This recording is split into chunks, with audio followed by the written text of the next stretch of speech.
The book is a huge success and fascinating.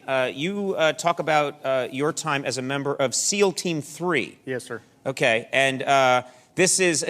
tell us the difference between, say, SEAL Team 3 and SEAL Team 6. We've all heard about SEAL Team 6, or the ones that killed... Bin Laden. Bin Laden, and they yeah, I forgot who they killed. Some guy.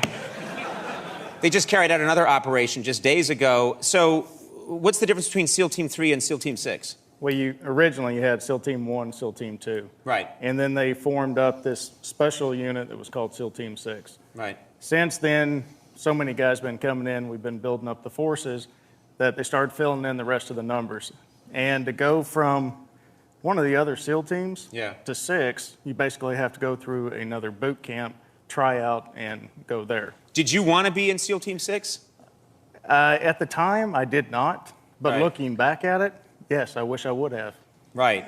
Because that's pretty cool now to walk. I mean, first of all, you've got an amazing story, so you shouldn't, you got nothing to be ashamed of. But it might be fun to walk into a bar now and go, SEAL Team 6, huh?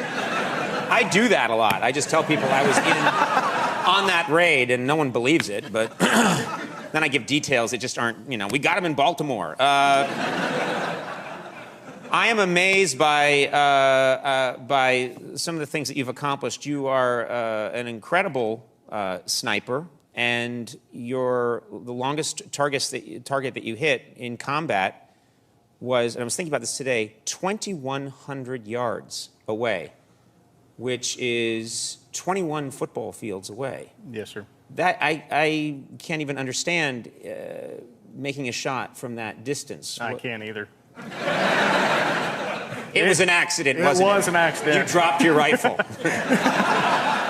I set it up, I accidentally pulled the trigger, and the guy went down. But I mean, this is something where you're in battle, and the technology behind it, first of all, the weapons themselves are incredible, but there's a lot of calculating wind, there's actual computers involved. Oh, there are. I mean, our optics and everything are so much more advanced than the guys had in even Vietnam. Right. Which you got Carlos Hathcock, who I think is the greatest sniper of all time. I have more kills, but that doesn't mean I'm better than he is. I was just put in a position where I had more opportunities.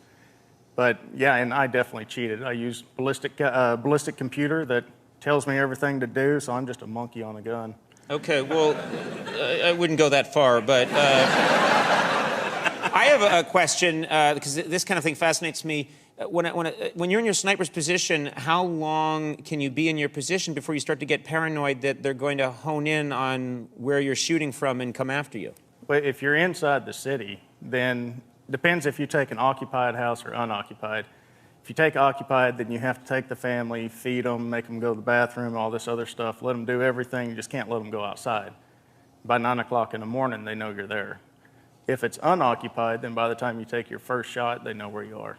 And then you move on. You can't move. You're in the middle of the city. That's why when I go in, I don't go in alone. I take my team with me, and once I take my shot, now it's a defensive position.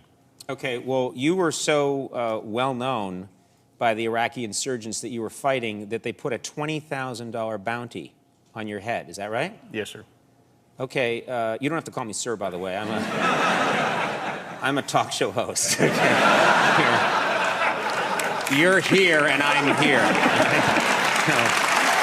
Set that straight. But $20,000 bounty on your head. How did the Iraqi insurgents identify who you were? When I'd go into a house and we had the occupied houses, I would take the top of my uniform off and just have my short sleeve shirt on. And you could see my tattoo coming down my arm. And they identified that with me and started... Every time someone would be shot by a sniper in the area, they associated that with me. So they came after you and they started to actually say, someone please take this guy out and you'll make $20,000. Well, the $20,000, they were definitely putting the association with me, but it was all snipers had $20,000 bounty on their head. Okay. And then it eventually went on up to about $80,000, and then I was worried about coming home because I thought my wife would turn me in. I met her backstage. She doesn't seem like the type.